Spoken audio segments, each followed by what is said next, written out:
So I first started in 1987.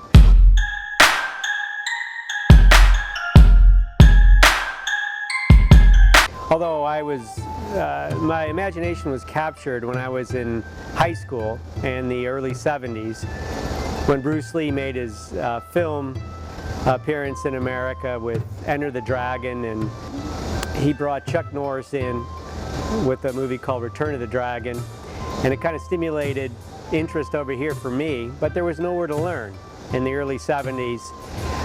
There were schools, I found out later as I researched the history, but at the time in Chicago, it was just people who claimed to know about martial arts and imitating what I saw in the films and on TV.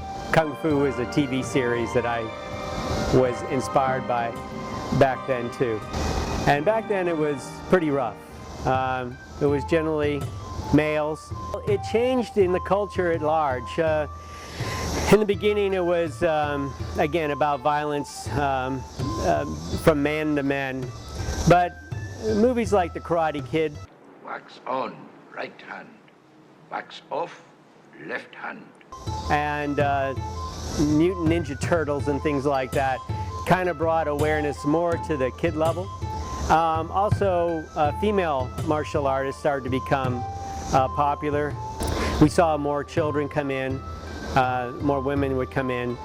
A movement away from the strict competitive, hard punching type of thing to the moral or the ethical use of self-defense. So along with instruction in martial arts always is the correct use of it. It's over the course of my adult life, I've seen a transformation of women moving onto the stage in the business world, in life in general, with more confidence, asserting themselves. I would like to do anything I can to help promote that myself.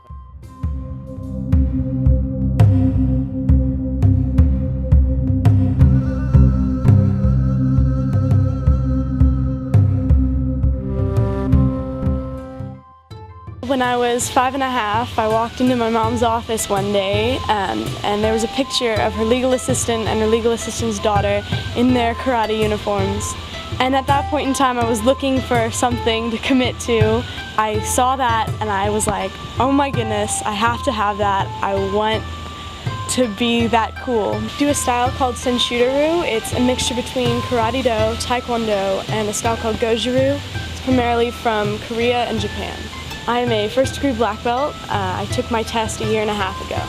Take Defense is an organization set up by my senseis and a man named Roger Kemp, and so they set up a curriculum and they travel all over the United States to all the major universities, and they hold seminars in Kansas City at Royal Stadium.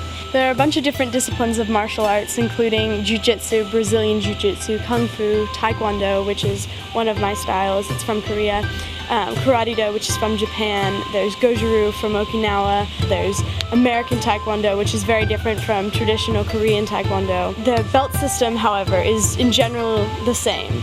It starts out with white, goes to yellow, then orange, then green, then blue, then purple, then red or brown. These belt colors are to symbolize the changing of the color in a belt. It's said to come from ancient Japan when they were starting martial arts. You'd start in your first class with a white belt, and it would literally get so dirty from your training that it would turn black over time, and that's what the different colors symbolize.